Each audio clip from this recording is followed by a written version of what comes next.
Welcome to Book Time with Ryan. I'm Steve. Clever Ryan.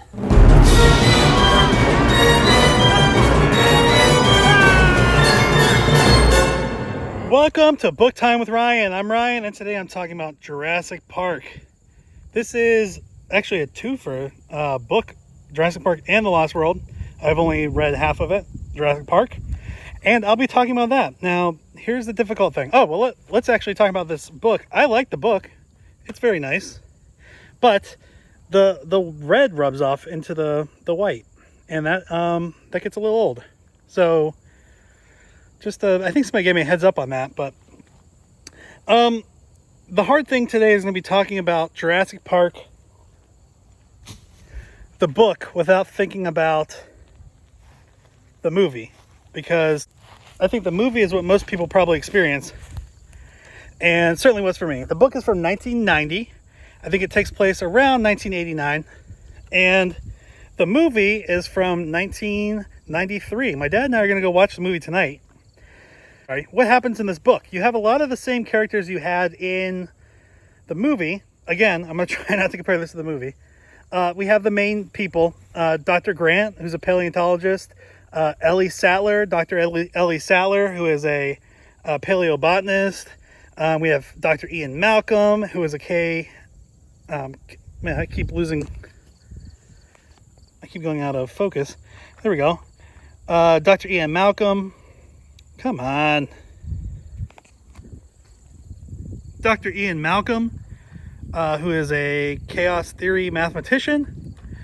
We've got John Hammond, the owner of InGen, a genetic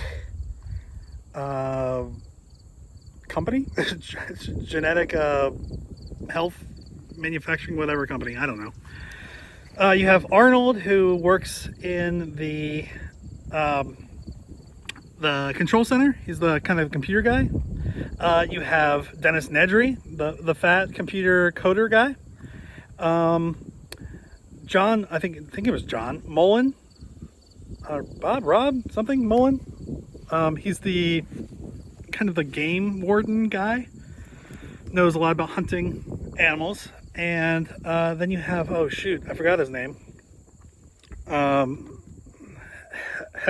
Keller, something. He's a veterinarian, and a guy named Ellis. I think it's Ellis. Oh geez, I forgot his. He's a PR guy, and then the two kids, Lex and Tim. Tim is probably preteens, early preteens, or maybe like 14, something like that. And then Lex is 8. Lex is pretty much worthless in this story. Tim is kind of the more helpful person during the book. So, InGen's basically been collecting bones and dinosaur finds, as well as amber, and they've been creating a park on an island off of Costa Rica. But there's some concern that things aren't safe. Some of the dinosaurs apparently have gotten off and landed in Costa Rica, the Compies. A little girl was attacked, baby was killed, old people were attacked, and they think it's a new lizard, maybe from the rainforest, but they don't really know. So there's reports of this. The investors for InGen want this park to be checked out. Are there going to be big risks? Is there a liability? That kind of thing. So there's basically a weekend set up that everyone's going to go, and they are going to check it out and see how safe this is for the future. Well, it's not safe. We figured that out. At the same time, Dennis Nedry, there's going to be spoilers in this, by the way. At the same time, Dennis Nedry is trying to get, I think, $1.5 million from a competitor, Ginseng. I think it's called Ginseng, a competing company that Dodson works for. Dodson is a geneticist for that company, and he wants to get DNA that they are going to use to reverse engineer what InGen did, so they can also make dinosaurs. So they go to the park. Everyone goes to the park. Dr. Grant, Dr. Sattler. By the way, Dr. Sattler is his 20-something grad student. They're not romantically involved. She's engaged to marry this doctor in Chicago. Grant is funded by InGen Foundation money. So they go there, they see, is there a risk? And things fall apart, which is kind of what happens in the movie. But in the book, there's a lot more running around the island. Instead of there being just a couple velociraptors, we find out pretty early on that they're reproducing. Eggs are found, they're reproducing in the park, and instead of there being 8 raptors, there's probably something like 30. Our PR guy is kind of babysitting Lex and Tim, and he is killed by Tyrannosaurus Rex when Tyrannosaurus Rex gets out of the paddock. The lawyer is actually kind of, I kind of think he's heroic. At the very end, they kind of play him off as being cowardly, but I feel like he did a lot of heroic things, and I think that he wasn't necessarily fairly treated at the very end of the book. But he is also helping out, and he's trying to determine for the law firm if this is going to be a major liability and if they should continue to represent InGen. You have Stegosaurus, you have Triceratops. Stegosauruses are getting sick. Triceratops are aggressive towards each other. You have a Tyrannosaurus Rex, an adult, and a baby. A bunch of velociraptors. Dilophosaurus is about 10 feet tall. Doesn't have the frill, but is poisonous. And a storm comes. Now, not everyone's leaving. There's probably about 20-something, 30-something people still at Jurassic Park throughout the people that provide support, and then your main characters. You know, everything falls apart. The velociraptors get into other areas. There's issues with the system. Dennis Nedry's locked people out. Then he is killed by a Dilophosaurus while he's trying to get down to a boat to ship out the dino DNA samples. He's killed. There's a lot more to the park that they're trying to figure out where things are, getting away from different dinosaurs. Some T-Rex.